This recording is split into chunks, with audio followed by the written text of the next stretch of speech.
What up? It's Joe, And it's your boy Zach again.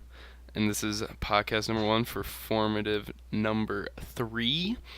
And we're going to talk about how religion spread to Minnesota and how it started its inhabitants there.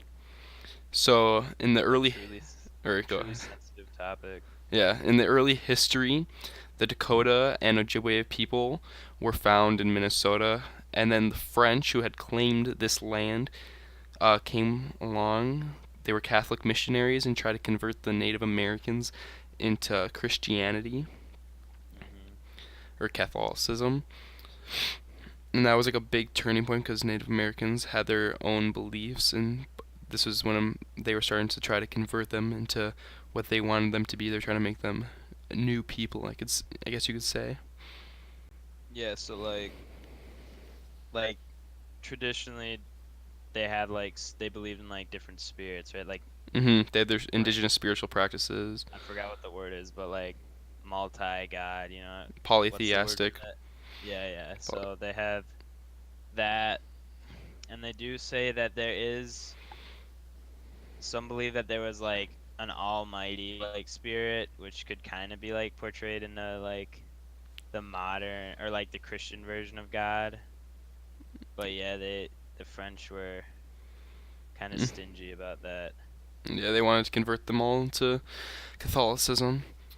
And then later on, once the Native Americans had become Catholicists, this was now in like around the 1850s time when the Roman Catholic diocese in St. Paul was established. And this was when Christianity was pretty much entrenched and started expanding like its greatness throughout Minnesota. And during this time, about 40% of religious people in Minnesota were Catholics.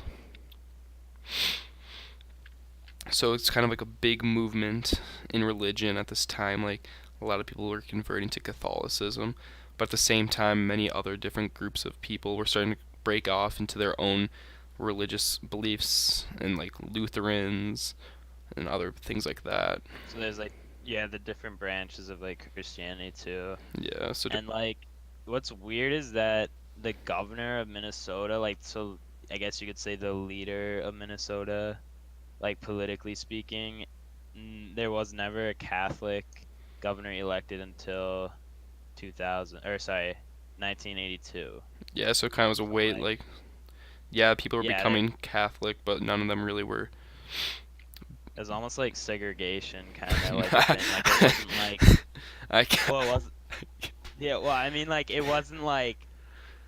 Mhm. it wasn't like the governor or the president or whatever was trying to force people to like turn Christian. It was more of like the people kind of like, Mhm.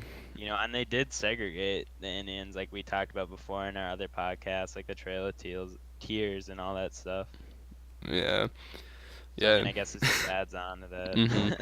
And now in like the present, Minnesota is like one of the most culturally like diverse places with the influx of population due to immigrants from Somali or and Somalia you mom, you and can't be making noises. the And Middle East. yeah. S- I feel like yeah, doesn't Minnesota have the most or the It's highest one of the highest Muslim like yeah, it's one of the highest populations of Muslim in all population? of the U.S. Yeah. Okay, well, I think that's gonna wrap us up for part one of our podcast. So, peace.